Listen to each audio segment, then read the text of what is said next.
সবে ভোরের আলো ফুটেছে। সারা রাত ধরে ছুটে চলেছে ট্রেনটা। 3 টায়ার কুপেটাতে অন্য সহযাত্রীরা কম্বল মুড়ি দিয়ে এখনো শুয়ে আছে। নীলাভর অবশ্য ঘুম ভেঙে গেছে অনেক আগে। নামতে হবে তাকে। জানলার বাইরে তাকিয়েছিল নীলাভ। ভোরের আলো ধীরে ধীরে ছড়িয়ে পড়ছে বাইরের পৃথিবীতে। যতদূর চোখ যায় ফাঁকা জমি, মাঝে মাঝে চোখে পড়ছে ছোট ছোট টিলা, কোথাও কোথাও একলা দাঁড়িয়ে থাকা কোনো গাছ।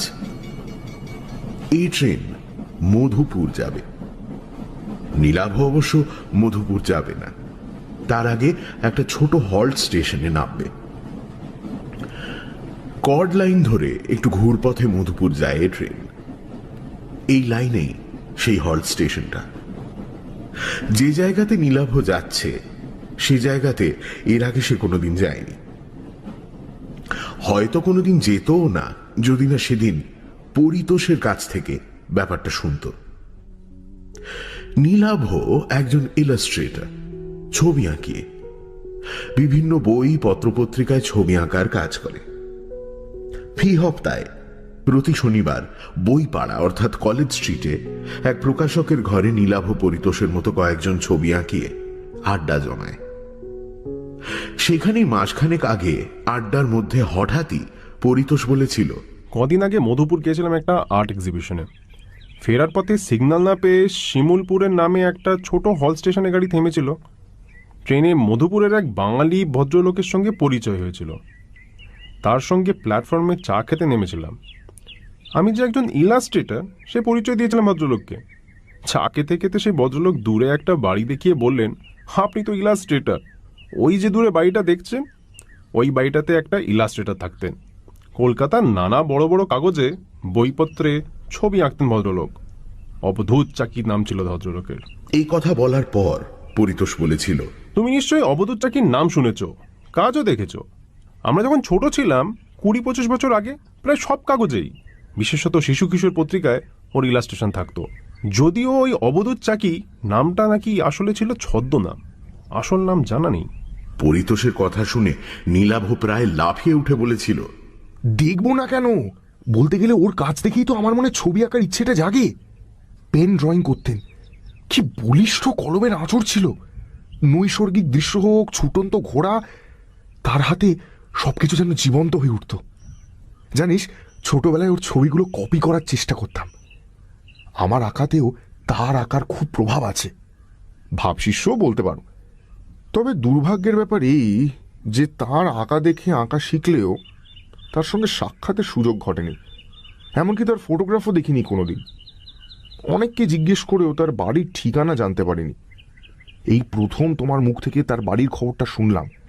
ওর ছবিগুলো নিয়ে আমার একটা অ্যালবাম প্রকাশ করার বহুদিনের ইচ্ছা। ব্যাপারটা অনেকটা গুরুদক্ষিণাও বলতে পারো। তা তোমার সেই সহযাত্রী ভদ্রলোক আর কিছু বলেছিলেন অবধূত চাকি বা ওই বাড়িটার সম্বন্ধে? এই প্রশ্ন শুনে পরিতোষ জবাব দিল, ভদ্রলোক বলেছিলেন অবধূত নাকি একাই থাকতেন বাড়িটাতে। বছর 10 আগে রেল লাইনে আত্মহত্যা করেন। বর্তমানে একজন কেয়ারটেকার গোছের লোক থাকে বাড়িটাতে। তুমি তো মাঝে মাঝে একা একা এদিক সেদিক বেরিয়ে পড়ো, একবার গিয়ে দেখে আসতে পারো বাড়িটা। ভদ্রলোককে আর দেখার সুযোগ না পেলেও তার কোনো ইলাস্ট্রেশন বা ফটোগ্রাফ পেয়ে যেতে পারো। ভবিষ্যতে সেসব জিনিস তোমার কাজে আসতে পারে। পরিতোষের কাছে কথাগুলো শোনার পর নীলাভ সেদিনই সিদ্ধান্ত নিয়েছিল যে পুজো সংখ্যার ইলাস্ট্রেশনের কাজগুলো মিটে যাওয়ার পর সে দেখে আসবে অবধূত চাকির বাড়িটা, যার ফলশ্রুতি তার এই ট্রেন যাত্রা। গতকাল রাতে কলকাতা থেকে নীলাভ উঠে বসেছে মধুপুরগামী এই ট্রেনে। জানলার বাইরে তাকিয়ে থাকতে থাকতে একসময় ঘড়ি দেখে নীলাভ অনুমান করল হল স্টেশনটা আর বেশি দূর নয়, অন্তত টাইম টেবলে তাই লেখা আছে।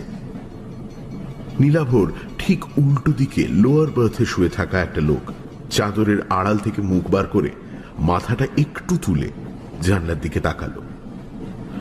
তাই দেখে নীলাভ লোকটাকে প্রশ্ন করল, আচ্ছা, শিমুলপুর হলটার কত সময় লাগবে বলতে পারেন? লোকটা প্রশ্ন শুনে জানলার বাইরে ভালো করে তাকিয়ে নিয়ে বলল, সামনেই আছে, ওর আর একটা নাম আছে, আত্মহত্যা হল্ট। আমরা এদিককার লোকেরা ওই স্টেশনটাকে ওই নামেই ডাকি। নীলাভ বিস্মিত হয়ে জানতে চাইল, তার মানে? লোকটা জবাব দিল, ফাঁকা স্টেশন তো, অনেকেই হল স্টেশনটাকে আত্মহত্যার জন্য বেছে নেয়। এমন ঘটনা বেশ কয়েকটা ঘটেওছে ওখানে, তাই ওই নাম হয়ে গেছে স্টেশনটা। কথাগুলো বলে আবার চাদর মুড়ি দিয়ে শুয়ে পড়ল লোকটা। তার কথা শুনে নীলাভর মনে পড়ে গেল পরিতোষের জানানো কথাটা। অবধূত চাকিও আত্মহত্যা করেছিলেন। কিছুক্ষণের মধ্যেই ট্রেনের গতি কমে এলো। ব্যাগ কাঁধে নিয়ে নীলাভ এগোলো দরজার দিকে। নীলাভ নেমে পড়ল প্ল্যাটফর্মে। অন্য কোনো লোক গাড়ি থেকে নামল না। প্ল্যাটফর্মে পা রেখেই স্টেশনের এক প্রান্তে বিরাট এক শিমুল গাছ নীলাভর নজরে পড়ল। হয়তোবা ওই গাছটার জন্যই এই জায়গার নাম শিমুলপুর, মনে মনে ভাবল নীলাভ। ঠিক সেই সময় উল্টো দিক থেকে একটা গাড়ি এসে থামলো প্ল্যাটফর্মের অন্য পাশে। দুজন মাত্র লোক নামলো সে ট্রেন থেকে। ভোরবেলা সারাদিনে একবার মাত্র একই সময় আপ ডাউন দুটো গাড়ি একই সময় ওখানে এসে থামে। বেশ কয়েক জোড়া এক্সপ্রেস ট্রেন এই লাইনে চললেও তারা এখানে থামে না। দুটো ট্রেনই আধ মিনিটের জন্য প্ল্যাটফর্মে থেমে পরপর হুইসল বাজিয়ে প্ল্যাটফর্ম ছেড়ে চলে গেল। ফিরতি ট্রেনটা পরদিন এ সময় এখান থেকেই ধরবে নীলাভ। আজ রাতে মাথা গোঁজার মতো একটা আস্তানা খোঁজার দরকার নীলাভর।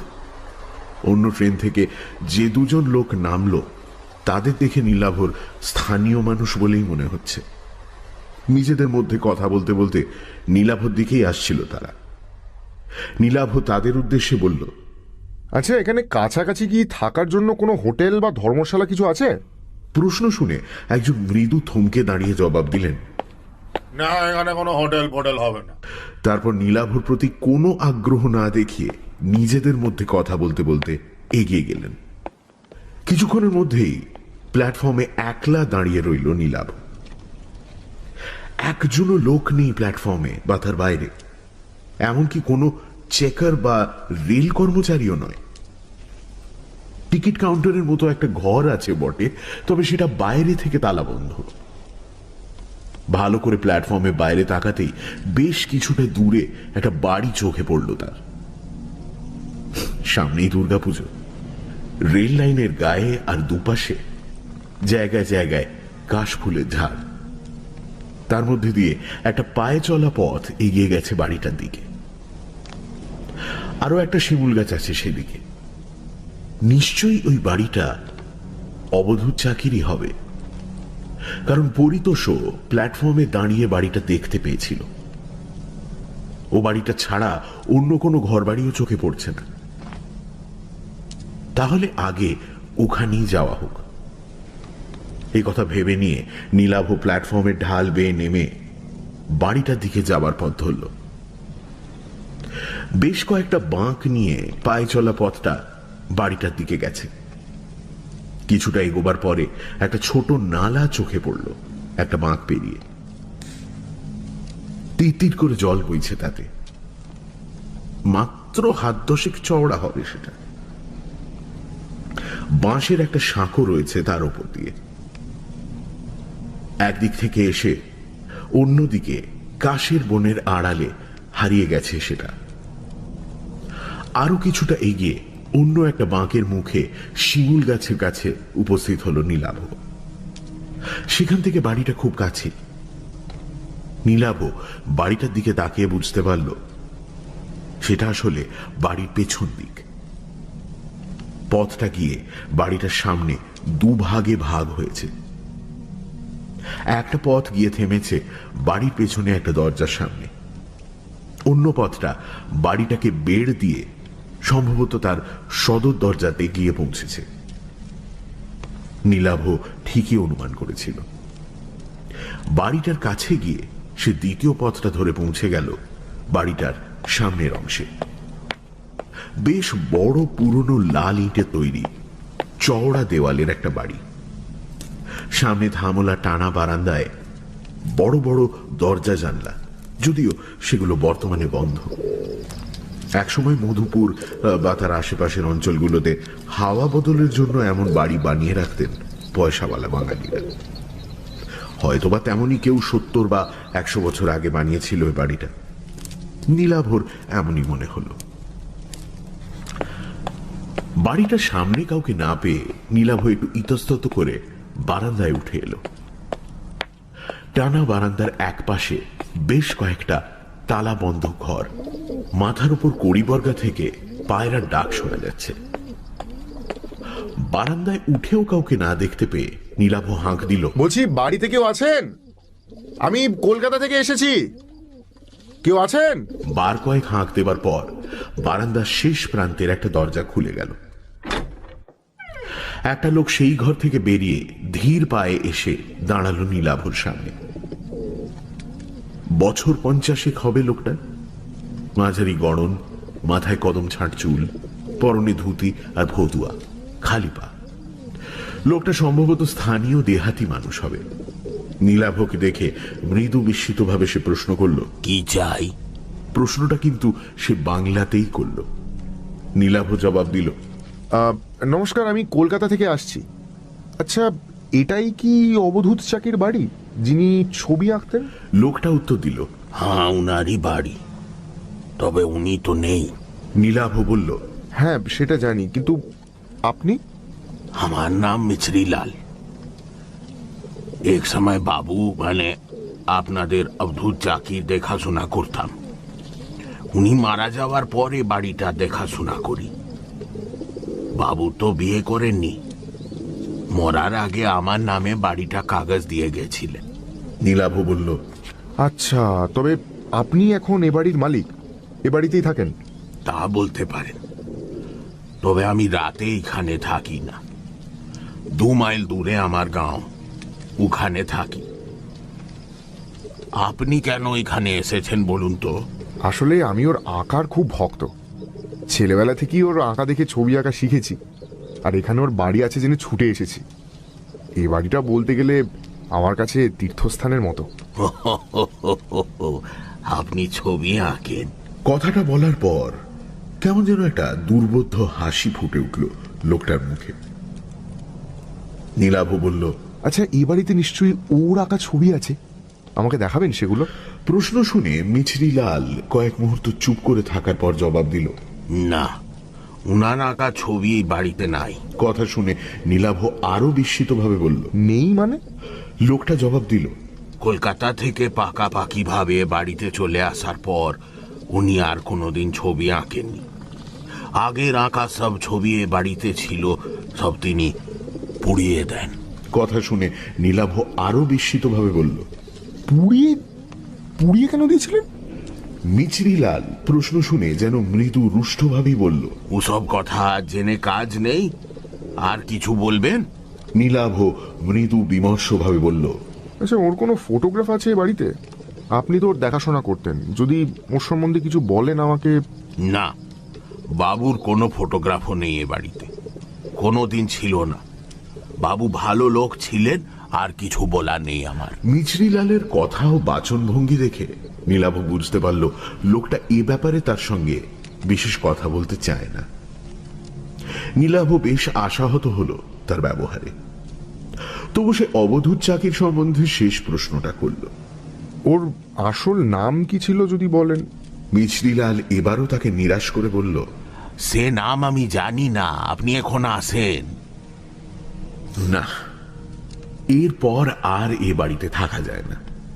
আশাভঙ্গ হয়েছে নীলাভর। কলকাতা থেকে এতদূর ছুটে আসাটাই বলতে গেলে ব্যর্থ হলো তার। শুধু বাড়িটাতেই যা পা রাখতে পারল সে।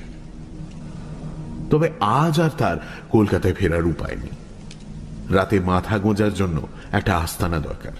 তাই সে লোকটাকে বলল, আচ্ছা, এখানে কোনো হোটেল, ধর্মশালা বা মাথা গোঁজার জন্য কোনো ঘর ভাড়া পাওয়া যাবে? কাল ভোরের আগে তো আমার ট্রেন নেই।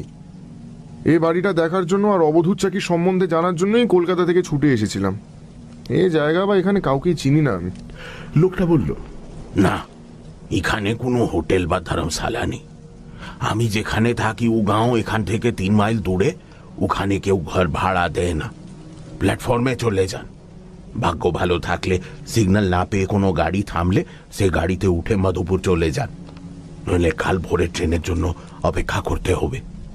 কিন্তু এভাবে কি ভাগ্যের জন্য অপেক্ষা করে প্ল্যাটফর্মে বসে থাকা যায় নাকি? মহা সমস্যায় পড়ল নীলাভ। হঠাৎ তার মাথায় একটা বুদ্ধি খেলে গেল। সে মিচরিলালকে বলল, আচ্ছা, এই বাড়িতে একটা ঘরে থাকা যায় না?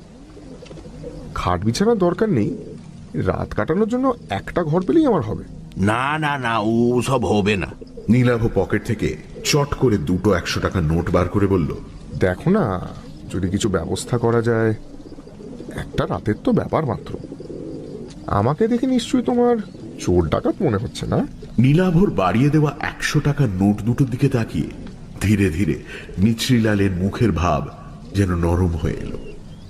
সে বলল, না, চোর ডাকাত মনে হচ্ছে না। তাছাড়া এ বাড়িতে চুরি ডাকাতি করার মতো কিছু নাই।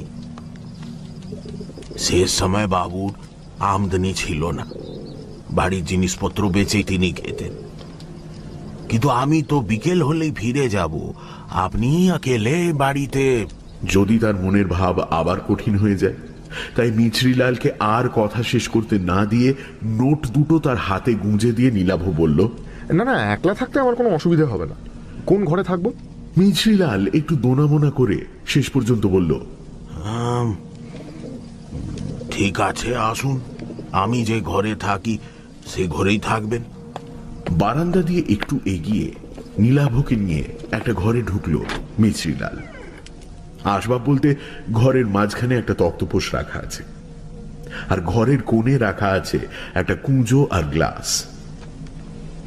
খোলা জানলা দিয়ে বাইরের জমিতে কাশবন দেখা যাচ্ছে। নীলাভর ব্যাগে চাদর, মোমবাতি, বেশ কয়েকটা বিস্কুটের প্যাকেট রয়েছে। একটা রাত নীলাভর এখানে থাকতে বিশেষ সমস্যা হবে না। মিচরিলাল তাকে ঢুকিয়ে ঘরের বাইরে বেরিয়ে গেল।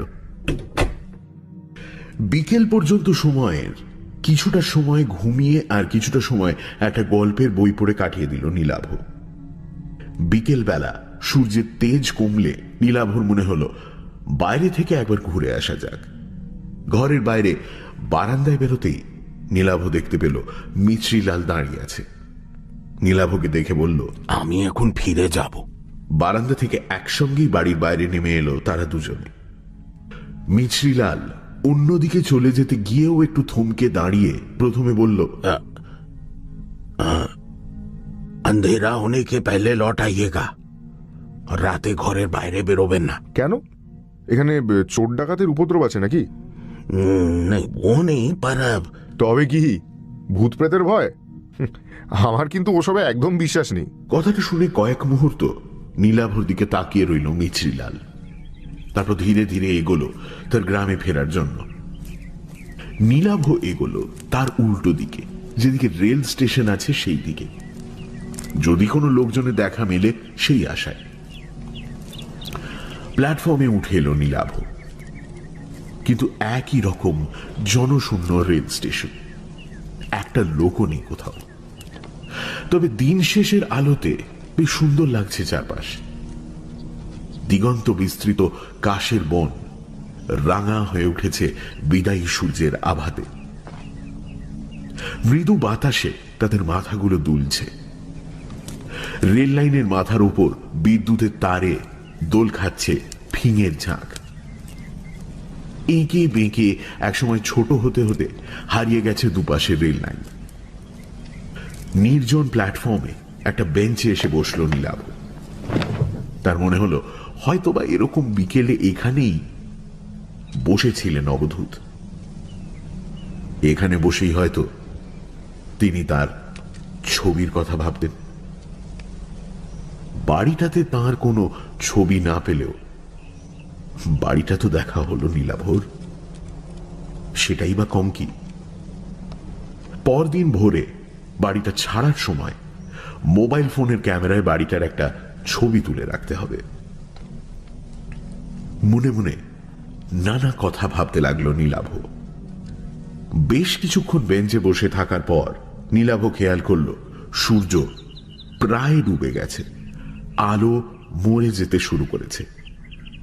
এবার ফিরতে হবে তাকে। বেঞ্চ থেকে উঠে দাঁড়িয়ে ফেরার জন্য পা বাড়াতে যাচ্ছে নীলাভ, ঠিক সেই সময় তার চোখে পড়ল প্ল্যাটফর্মে যেদিকে শিমুল গাছটা আছে সেদিক থেকে প্ল্যাটফর্মে উঠে আসছে একজন লোক। লোকটা এগিয়ে এসে নীলাভর সামনে থমকে দাঁড়ালো। তার পরনে ধুতি পাঞ্জাবি, চোখে কালো ফ্রেমের চশমা, ফর্সা গোলগাল চেহারা, বয়স মনে হয় 60 পেরিয়ে গেছে, মাথার চুলে পাক ধরেছে। লোকটা প্রথমে হিন্দিতে জানতে চাইল, आप क्या यहाँ ट्रेन पकड़ने आए हैं? पर इतनी रात को तो यहाँ कोई ट्रेन नहीं आती। নীলাভ তার ভাঙা ভাঙা হিন্দিতেই জবাব দিল, नहीं नहीं, यहाँ एक जगह है ना, वो वहाँ मैंने रुका था। आई नो कि এখন ট্রেন নেই, সো এই বিকেলবেলা থোড়া ঘুমনে। নীলাভর অপটু হিন্দি আর তার মধ্যে বাংলা টান দেখেই সম্ভবত ভদ্রলোক বুঝতে পারলেন নীলাভ বাঙালি। মৃদু হেসে বললেন, বাঙালি মনে হচ্ছে। আরে আমিও তো বাঙালি। তার কথা শুনে নীলাভ হেসে ফেলে বলল, আরে দূর মশাই, হিন্দি কি কেউ সাদে বলে নাকি? বাঙালি, কলকাতা থেকে আজই এসেছি, আবার কাল ভোরের ট্রেনেই ফিরে যাব। লোকটা এবার হাত জোড় করে নীলাভকে নমস্কার করে বলল, ও নমস্কার, আমার নাম অনিকেত চট্টোপাধ্যায়, স্থানীয় লোক, এখানেই থাকি। আপনি কোথায় এসেছেন এখানে? নীলাভ প্রতি নমস্কার জানিয়ে বলল, নমস্কার, আমার নাম নীলাভ বাগচি। আমি ইলাস্ট্রেটর, মানে ওই বই পত্রপত্রিকায় ছবি আঁকার কাজ করি আর কি। এখানে অবধূত চাকি নামে এক বিখ্যাত শিল্পীর বাড়ি আছে, ওই যে ওইখানে যে বাড়িটা আছে ওইটা। আমি ওই বাড়িটাই দেখতে এসেছি, রাতটুকু ওখানেই থাকবো। কথাটা শুনে ভদ্রলোক বললেন, আমি এটাই অনুমান করেছিলাম যে আপনি ওখানেই এসছেন, অবধূত বাবুর বাড়ি। আচ্ছা, আপনার সঙ্গে তার পরিচয় ছিল? বিলক্ষণ ছিল। কথাটা শুনে নীলাভ আগ্রহী হয়ে বলল, তাই নাকি? তা তার সম্বন্ধে কিছু জানাবেন আমাকে? তাকে কোনোদিন না দেখলেও বলতে গেলে তিনি আমার শিক্ষাগুরু ছিলেন। পত্রপত্রিকায় ছাপা তার আঁকা দেখেই বলতে পারেন যা কিছু শিখেছি আর কি। কি আর বলবো, ভালো মানুষ ছিলেন, ভালো ছবি আঁকতেন। শেষ জীবনে অবশ্য আঁকা ছেড়ে দিয়েছিলেন। আর কিছু তার ব্যক্তিগত জীবন সম্পর্কে কোনো তথ্য? শেষ জীবনে অবসাদে ভুগছিলেন, আত্মহত্যা করেন। তবে মৃত মানুষের ব্যক্তিগত জীবন নিয়ে আমি আলোচনা করি না। তা তো বটেই নিশ্চয়ই। জানেন, অনেক আশা নিয়ে এসেছিলাম এখানে, যদি তার কোনো ছবি টবি দেখা যায়। কিন্তু তা দেখতে পেলাম কই। শুনলাম ওর সব আঁকা নাকি উনি পুড়িয়ে দিয়েছিলেন। অনিকেত বাবু প্রথমে জবাব দিলেন, ঠিকই শুনেছেন। তারপর একটু চুপ করে থেকে বললেন, তবে ওর শেষ আঁকার খাতাটা কিন্তু ওই বাড়িতেই আছে, কিছু ছবিও আছে তাতে। কথাটা শুনেই নীলাভ বিস্মিতভাবে বলল, তাই নাকি? কিন্তু ও বাড়িতে মিছরিলাল বলে যে লোকটা থাকে, সে তো কিছু বললো না আমাকে। খাতাটা আছে। মিছরিলাল খুব ভালোবাসতো অবধূত বাবুকে। ওই খাতাটাই তার কাছে অবধূত বাবুর শেষ স্মৃতি। খাতাটা পাছে কেউ হাতিয়ে নেয় বা খাতাটা যদি কোনো ক্ষতি হয়, সেই জন্য খাতাটা কাউকে দেখাতে চায় না। ইস, ছবিগুলো যদি একবার দেখা যেত। ভদ্রলোক কয়েক মুহূর্ত স্থির দৃষ্টিতে নীলাভর দিকে তাকিয়ে থেকে বললেন, আপনি ছবির খাতাটা সত্যিই দেখতে চান? তাহলে সে ব্যবস্থা আমি করতে পারি। নীলাভ বলে উঠল, হ্যাঁ, অবশ্যই দেখতে চাই। আপনি আপনি ব্যবস্থা করবেন? তার আঁকা দেখার জন্য যখন আপনি এত দূর ছুটে এসেছেন, তখন সে সাহায্য আমি না হয় করব। ও বাড়ির কোন ঘরে কোথায় খাতাটা রাখা আছে আমি জানি। আপনি বাড়ি ফিরে যান, রাতে আমি ওই বাড়ি যাচ্ছি, জেগে থাকবেন। আমি যে কিভাবে আপনাকে ধন্যবাদ জানাবো আমি ঠিক। কথাটা শুনে ভদ্রলোক হেসে বললেন, আগে ছবিগুলো দেখুন, তারপর ধন্যবাদ দেবেন। আমি এখন আসি, রাতে দেখা হচ্ছে। হ্যাঁ, গুড নাইট। এই বলে ভদ্রলোক প্ল্যাটফর্মের অন্য দিকে হাঁটতে শুরু করলেন। সন্ধে নামতে শুরু করেছে। নীলাভ এবার প্ল্যাটফর্ম ছেড়ে এগোলো বাড়িটাতে ফেরার জন্য। সে যখন ঘরটাতে ফিরে এলো, ঠিক তখন বাইরে ঝুপ করে অন্ধকার নামলো। ঘরে ঢুকে মোমবাতি জ্বালিয়ে বসলো নীলাভ। একসময় বাইরে ধীরে ধীরে অন্ধকার কেটে গিয়ে চাঁদ উঠতে শুরু করলো। অনিকেত বাবুর জন্য প্রতীক্ষা করতে লাগলো সে। সময় এগিয়ে চলল, 7টা 8টা, কিন্তু ভদ্রলোকের দেখা নেই। বাইরে গোল চাঁদ ধীরে ধীরে মাথার ওপর উঠতে লাগলো। রাত 9টা যখন বাজলো তখন নীলাভর মনে হতে লাগলো হয়তো ভদ্রলোক আর নাও আসতে পারে। হয়তো তিনি নীলাভকে বাইরের লোক দেখে মশকরা করেছেন অথবা কোনো কাজে আটকে পড়েছেন। একটা দোলাচলের মধ্যে তবু নীলাভ তার অপেক্ষা করতে লাগলো। কিন্তু আরো ঘন্টা 2 সময় যখন অতিক্রান্ত হলো তখন নীলাভ অনুমান করলো ভদ্রলোক আর আসছেন না। পরদিন কাক ভোরে তাকে ট্রেন ধরতে হবে, কাজেই কিছু খেয়ে শুয়ে পড়াই ভালো। নীলাভ ধীরে সুস্থে সঙ্গে আনা 1 প্যাকেট বিস্কুট আর মিষ্টি খেল। রাতে ঘুমোবার আগে রোজ মিনিট 10 পায়াচারি করা অভ্যেস তার। ঘরটা বেশ বড়, ঘরের মধ্যে হাঁটার কাজ সেরে নিল সে। তারপর যখন সে জল খেয়ে চাদর মুড়ি দিয়ে শুতে যাচ্ছে ঠিক তখনই দরজাতে টোকা দেওয়ার শব্দ হলো। বাইরে থেকে একটা গলা শোনা গেল। নীলাভ বাবু, নীলাভ বাবু, জেগে আছেন? আমি এসেছি। নীলাভ দরজা খুলতেই দেখতে পেল অনিকেত বাবু দাঁড়িয়ে আছেন। নীলাভকে দেখে তিনি বললেন, আমার আসতে দেরি হয়ে গেল। ভালোই হলো বাইরে জ্যোৎস্না ফুটেছে, নইলে খাতাটা দেখবার জন্য অপেক্ষা করতে হতো। আপনি তৈরি তো? তবে চলুন সেই ঘরেই যাই। নীলাভ তাঁর কথার জবাবে হেসে বলল, আপনারা এত দেরি দেখে আমি ভেবেছিলাম আপনি আর আসছেন না, কোনো কারণে আটকে গেছেন। চলুন চলুন। এই বলে নীলাভ ঘর থেকে মোমবাতিটা তুলে নিয়ে বাইরে বেরিয়ে এলো। ভদ্রলোক তাকে নিয়ে দরজা খুলে পাশের একটা ঘরে ঢুকলেন। তারপর সেই ঘরটা থেকে অন্য দরজা দিয়ে অন্য একটা ঘরে। দ্বিতীয় ঘরটাতে মুহূর্তের জন্য থামলেন তিনি। অন্য ঘর, দেওয়ালের এক কোণে আঙুল তুলে দেখিয়ে বললেন, ওখানে দেওয়ালে কোনো কালো দাগ দেখতে পাচ্ছেন? আগুন লাগানোর দাগ। এইটাই ছিল তার আঁকার ঘর। ওই জায়গাতেই আগুন জেলে তার সব আঁকা উনি পুড়িয়ে ফেলেছিলেন। কথাটা শুনে সেদিকে তাকিয়ে আফসোসে মাথা নাড়ল নীলাভ। ভদ্রলোক কথাটা বলে আর অবশ্য সেই ঘরে দাঁড়ালেন না, এগোলেন অন্য ঘরের দিকে। পরপর বেশ কয়েকটা ঘর অতিক্রম করলেন ভদ্রলোক। কোনো ঘরেই কোনো আসবাবপত্র নেই। ভদ্রলোক যেভাবে একটার পর একটা দরজা দিয়ে ঘরগুলো অতিক্রম করলেন তাতে নীলাভ বুঝতে পারল যে এ বাড়ির সবকিছুই ভদ্রলোক চেনেন। অবশেষে ভদ্রলোক নীলাভকে নিয়ে একটা ঘরে এসে দাঁড়ালেন। এই ঘরেই প্রথম একটা আসবাব চোখে পড়ল তার, কাঠের বড় একটা আলমারি। ঘরে অন্য একটা জানলা ও দরজাও আছে। অনিকেত বাবু বললেন, দাঁড়ান, আগে জানলাটা খুলি। বাতিটা দেওয়ালের কুলুঙ্গিতে রাখুন ওইখানে। তার কথা মতো বাতিটা নীলাভ সেখানে রাখল। ভদ্রলোক জানলাটা খুলতেই বাইরে থেকে চাঁদের আলো এসে ছড়িয়ে পড়ল ঘরে। বাইরে তাকিয়ে নীলাভ বুঝতে পারল বাড়ির পেছন দিকের একটি ঘরে এসে সে উপস্থিত হয়েছে। জানলা খোলার পর ভদ্রলোক আলমারির কাছে গিয়ে তার পাল্লাটা খুললেন। নীলাভ দেখল তার তাকগুলো সব শূন্য। ভদ্রলোক এরপর তার পায়ের পাতার ওপর ভর করে একটু লম্বা হয়ে হাত বাড়িয়ে সব থেকে ওপরের তাক হাতড়ে অবশেষে একটা খাতা বার করে আনলেন। খাতাটার আকৃতি দেখেই অনিকেত বুঝতে পারল যে সেটা একটা ড্রয়িং বুক বা আঁকার খাতা। নিশ্চয়ই ওটা অবধূত চাকির আঁকার খাতা। খাতাটার মলাটের উপর থেকে ধুলো ঝেড়ে সেটা নিয়ে জানলার সামনে গিয়ে দাঁড়ালেন অনিকেত বাবু। নীলাভ তার পাশে গিয়ে দাঁড়ালো।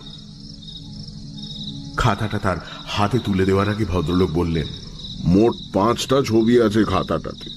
তবে আমি যেভাবে বলবো সেভাবে খাতার পাতা উল্টে ছবিগুলো দেখবেন। তবে ব্যাপারটা বুঝতে পারবেন। প্রথমে প্রথম ছবিটা দেখুন। খাতাটা হাতে নিয়ে কেমন যেন একটা রোমাঞ্চ অনুভব করলো নীলাভ।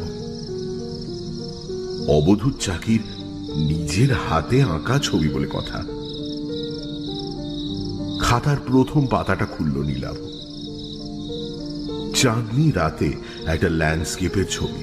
আরে, এই তো ছবির নিচে এক কোণে অবধূত চাকির নামের আদ্যক্ষর এ আর সি, যেমন থাকতো অবধূত চাকির আঁকা সব ছবিতে। জ্যোৎস্না আলোতে বিধৌত চরাচর, কাশের বন, তার পাশ দিয়ে এঁকে বেঁকে হারিয়ে যাওয়া রাস্তা কালির আঁচড়ে জীবন্ত করে তুলেছেন শিল্পী। চাঁদটা এত সুন্দর যেন সে সত্যি খাতার ভেতর থেকে আলো ছড়াচ্ছে। তন্ময়ভাবে খাতাটার দিকে তাকিয়ে রইল নীলাভ। এমন সময় অনিকেত বাবু বললেন, একবার জানলার বাইরে তাকান। নীলাভ তাকালো। তারপর ব্যাপারটা বুঝতে পেরে হতবাক হয়ে গেল বিস্ময়ে। বাইরের দৃশ্যটাই যেন ক্যামেরাতে তোলা ফটোগ্রাফের মতো নিখুঁত ভাবে ধরা আছে খাতাটায়। একই কাশের বন, তার মাঝখান দিয়ে এঁকে বেঁকে চলা রাস্তার প্রতিটা বাঁক, এমনকি এই মুহূর্তে চাঁদের অবস্থানটাও হুবহু একই রকম। যেন এই মুহূর্তে ওখানে দাঁড়িয়েই ছবিটা এঁকেছেন শিল্পী। নীলাভ বলল, অবিশ্বাস্য, অবিশ্বাস্য। অনিকেত বাবু বললেন, এর পরের ছবিগুলো বোঝার জন্য আমাদের বাইরে যেতে হবে। ঘরের পেছনে দরজাটা খুলে রাস্তায় নামলেন ভদ্রলোক। নীলাভ খাতাটা নিয়ে তাকে অনুসরণ করল। কিছুটা পথ হেঁটে তারা এসে দাঁড়ালো বাড়িটার কাছাকাছি যে শিমুল গাছটা আছে তার নিচে। ভদ্রলোকের নির্দেশে দ্বিতীয় পাতাটা খুলল নীলাভ। এবারও বিস্ময়ের সীমা রইল না তার। যেন এখনই আঁকা হলো ছবিটা। সেখানে দাঁড়িয়ে পেছনের দিকে বাড়িটা, আর একটু এগিয়ে সাঁকোটা যেমন ভাবে দেখা যাচ্ছে, খাতাতেও হুবহু যেন তেমনই আঁকা। এমনকি বাড়ির পেছনের দরজাটা যে খোলা তাও ছবিটাতে স্পষ্ট বোঝা যাচ্ছে।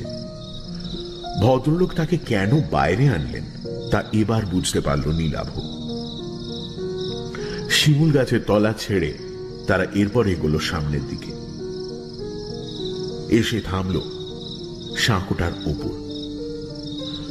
তৃতীয় পাতার ছবিটার সাথে এই জায়গার হুবহু মিল। বাড়িটা অনেক দূরে সরে গেছে। রেল লাইনের দিকটা কিছুটা চোখে পড়ছে এবার। অনিকেত বাবু বললেন, চাঁদের অবস্থানটা খেয়াল করুন। আমাদের এগোবার কারণে আমাদের কাছে চাঁদের অবস্থান যেমন বদলাচ্ছে, ছবিতেও কিন্তু তেমনই বদলাচ্ছে। নীলাভ বুঝতে পারল ভদ্রলোকের কথাগুলো 100% সত্যি। কিন্তু এই মুহূর্তে এখানে দাঁড়িয়ে কেউ যদি ছবিটা না আঁকে তবে তা কিভাবে সম্ভব? অনিকেত বাবু যেন মৃদু হাসলেন।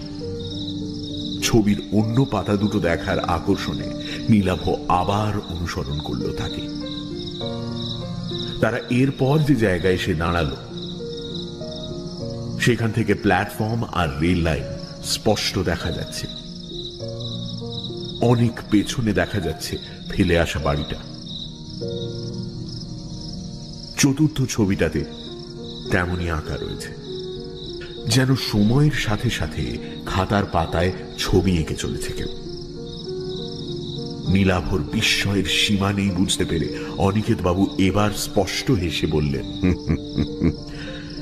এই খাতার শেষ ছবিটাই আসল ছবি। সেটা দেখলে বুঝতে পারবেন ছবি কতটা জীবন্ত হয়ে উঠতে পারে। কত বড় শিল্পী ছিলেন অবধূত। এই বলে তিনি এগোলেন রেল লাইনের দিকে। শেষ ছবিটা দেখার অমোঘ আকর্ষণে মন্ত্রমুগ্ধের মতো তার পেছনে হাঁটতে লাগলো নীলাভ। রেল লাইনে উঠে এলো তারা। অনিকেত বাবু বেশ কিছুটা দূরে রেল লাইনের গায়ে একটা ইলেকট্রিক পোস্ট দেখিয়ে দিয়ে বললেন, রেল লাইনের মধ্যে দিয়ে হাঁটতে হাঁটতে সোজা ওই পোস্টের সামনে গিয়ে লাইনের মাঝখানে দাঁড়িয়ে খাতাটা খুলবেন। তিনি যে কত বড় শিল্পী ছিলেন তবে তা বুঝতে পারবেন। আর এই শিল্পীকেই একসময় অন্যের ছবি চুরি করার, কপি করার জন্য অপমান করেছিল একদল লোক। অবধূত চাকির কারো ছবি কপি করার প্রয়োজন হতো না। নীলাভ বিস্মিত হয়ে ভদ্রলোকের শেষ কথাগুলো শুনল।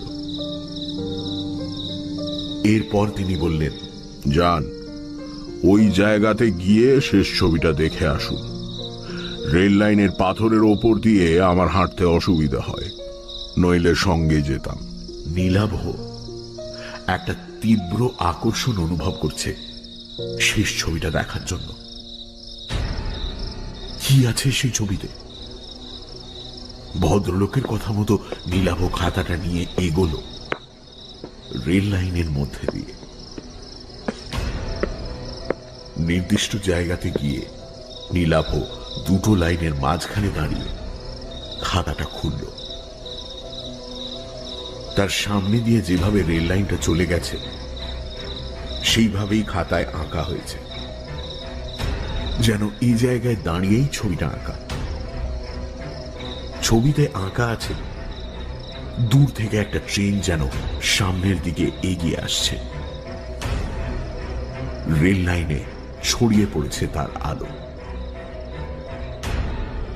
কয়েক মুহূর্ত সেই ছবিটার দিকে তাকিয়ে থাকার পর নীলাভর মনে হতে লাগলো ছবির ট্রেনটা যেন ক্রমশ এগিয়ে আসছে। তার আলো যেন ক্রমশ বড় উজ্জ্বল হতে শুরু করেছে। আলোয় ভরে যাচ্ছে খাতাটা। ট্রেনটা যেন খাতা ফুঁড়ে বাইরে বেরিয়ে আসতে চলেছে। আর এরপরেই রেলগাড়ির প্রচন্ড ঝমঝম শব্দ শুনে চমকে সামনে তাকাতেই নীলাভ দেখতে পেল তার সামনে এসে পড়েছে একটা ট্রেন। হাতকুড়ি মতন ব্যবধান। ট্রেনের উজ্জ্বল আলোতে চোখ ধাঁধিয়ে গেল তার। আর তার পর মুহূর্তেই এক ঝটকায় কে যেন তার হাত টেনে লাইনের বাইরে তাকে ছিটকে ফেলল। মুহূর্তের জন্য মৃত্যুকে ফাঁকি দিল নীলাভ। নীলাভ সামনে দিয়ে দুরন্ত গতিতে ছুটে বেরিয়ে যাচ্ছে। সাক্ষাৎ মৃত্যু। মাঝরাতে এক্সপ্রেস ট্রেন। যে হাতটা নীলাভকে মৃত্যুর মুখ থেকে বাঁচালো সেই হাতটাই আবার নীলাভকে টেনে দাঁড় করালো। মিছরিলালের হাত। মিছরিলাল দাঁড়িয়ে আছে তার পাশে।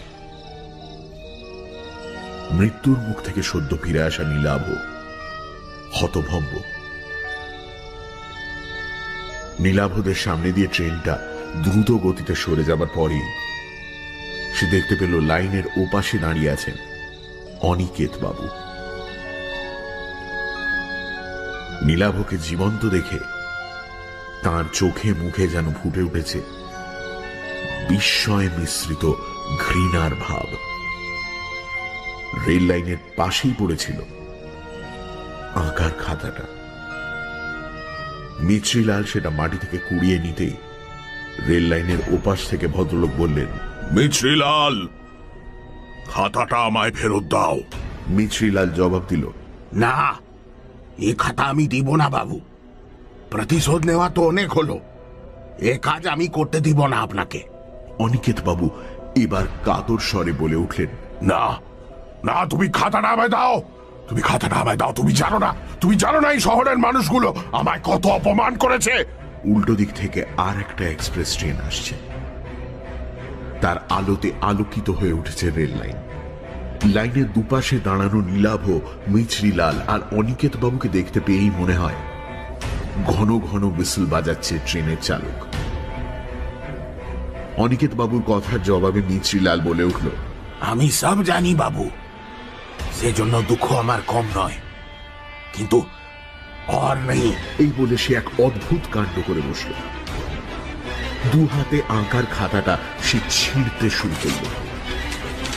আর তাই দেখে করুণ আর্তনাদ করে উঠলেন অনিকেত বাবু। না না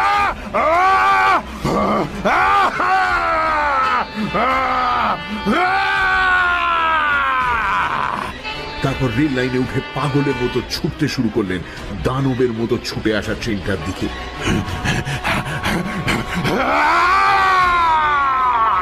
ট্রেনটা এসে পড়ল ভদ্রলোকের ওপর।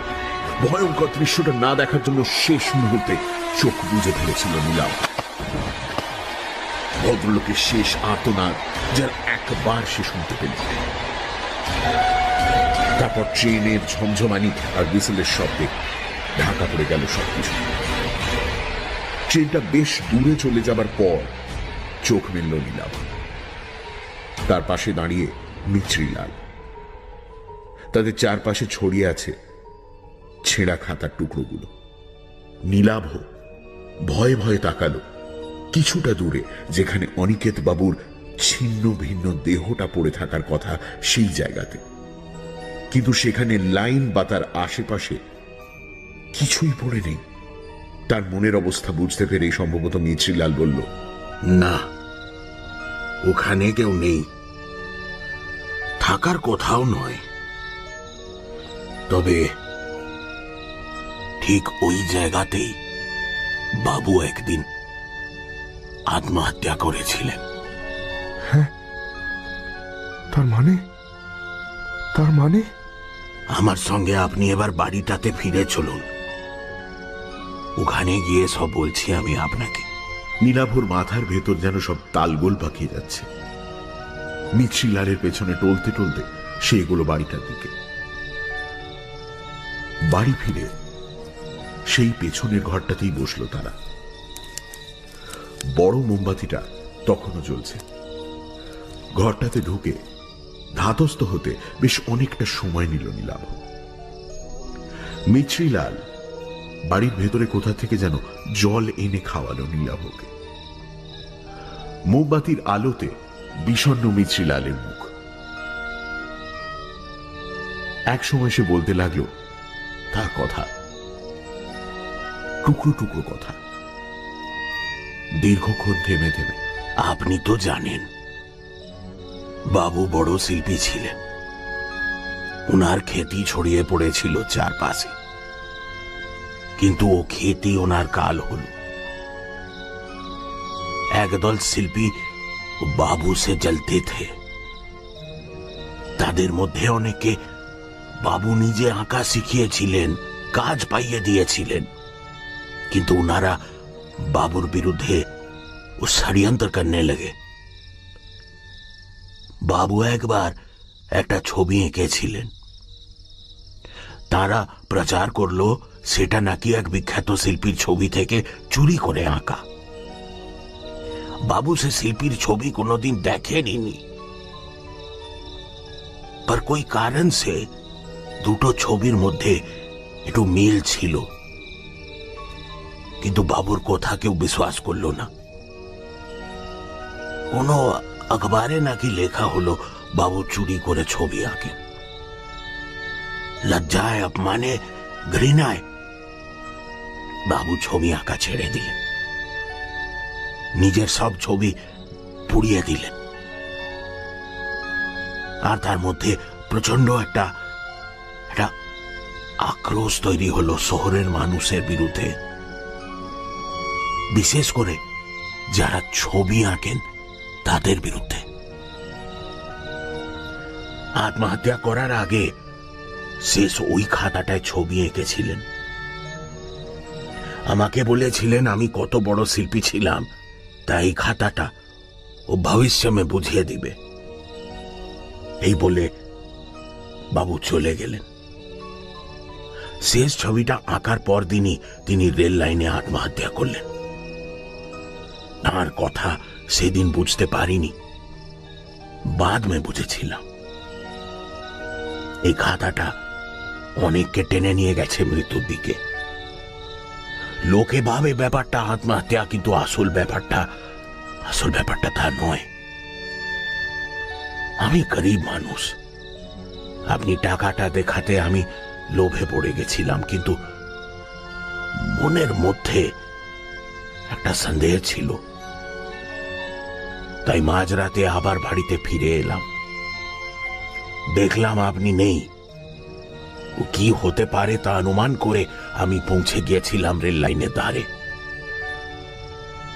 अगर मैं आज वहां ना होता तो তবে তবে ওই অনিকেত বাবু। উনি বাবু। হ্যাঁ, নীলাভ এবার খেয়াল করল অনিকেত চট্টোপাধ্যায় আর অবধূত চাকি, তাদের নামের আদ্যক্ষর একই, AC। সেজন্যই নিশ্চয়ই আদ্যক্ষরে মিল থাকা ছদ্মনাম নিয়েছিলেন তিনি। ছবি নিচে স্বাক্ষর করতেন AC লিখে।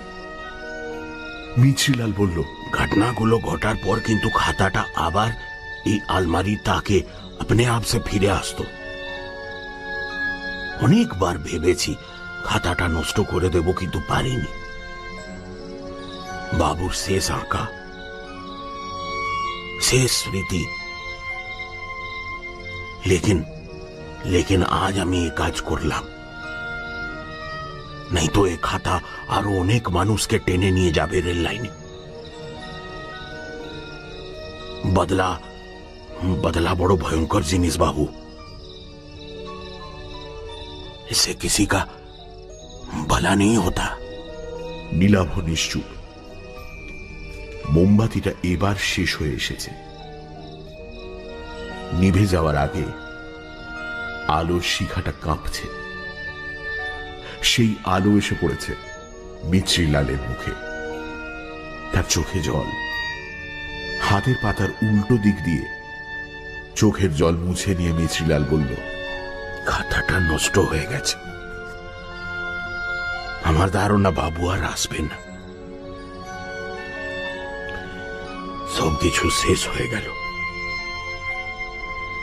একটু পরে ভোরের আলো ফুটবে, তখন আপনাকে প্ল্যাটফর্মে ট্রেন ধরার জন্য আমি পৌঁছে দিয়ে আসবো।